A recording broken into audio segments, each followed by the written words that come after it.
every time you drop something, all you have to do is understand it to be a certain density. So it doesn't matter on its size, it matters on how many electrons and protons it's made out of. And all the electrons and protons are going to react to a wind or a force exactly the same. They're all the same mass, they're all going to move exactly the same. So when something's falling, there's not more force, there's the same amount of force. Oh my days. So now you're arguing that when you drop something in gravity and you increase the mass, there's no more force acting upon it, right? This is what you're now saying. You argue MGH is a fable, and you favour MGT. So you say MGH no, MGT yes. So you argue this all the time. Now, can you see some similarity there? We've got MGH and MGT. So all you're saying is the time, you've got mass times gravity, and you say the time gives you the right answer.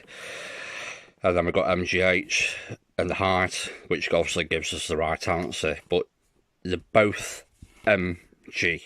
I don't know if you understand what these stand for, but this is the mass and this is the gravitation. And in both formulas, this is the same. This is what you argue all the time. So it's mass times gravitation times the height. You say it's mass times gravitation times the time. M times G, right? So this is the same. This is what you argue all the time. This part that you don't seem to understand, what is gravity? Gravity is an acceleration. So what you are arguing when you argue MGT all the time, you are arguing mass times acceleration, which is equal to the force. You just argue the time element of it. It's not the h, it's not the height, it's the time, but you argue MGT. So you argue mass times gravitation, which is mass times acceleration, which is equal to the force. So if you're arguing MGT like you do all the time, this would be as mass, and this, we'll just say 10 meters per second just to keep it simple, would be our acceleration. So if we've got one mass times 10 meters a second, we get 10. That would be the force. If we double the mass, can you see how this works? We've now got twice the force. If we treble the mass, we've got 3 times the force. If we quadruple the mass, we've got 4 times the force. This is what you argue all the time. MGT,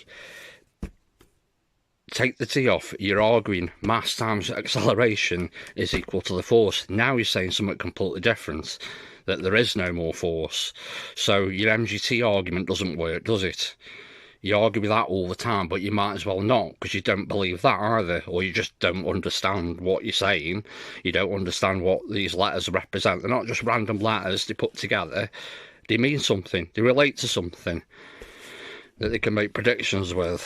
So this is what you're arguing, basically. So if we had a force applied to, say, a 1 mass, and that caused it to accelerate and reach a velocity of 10 meters per second, you're saying if you apply the same force to, say, 10 times the mass, that it would somehow achieve the same acceleration and go the same velocity.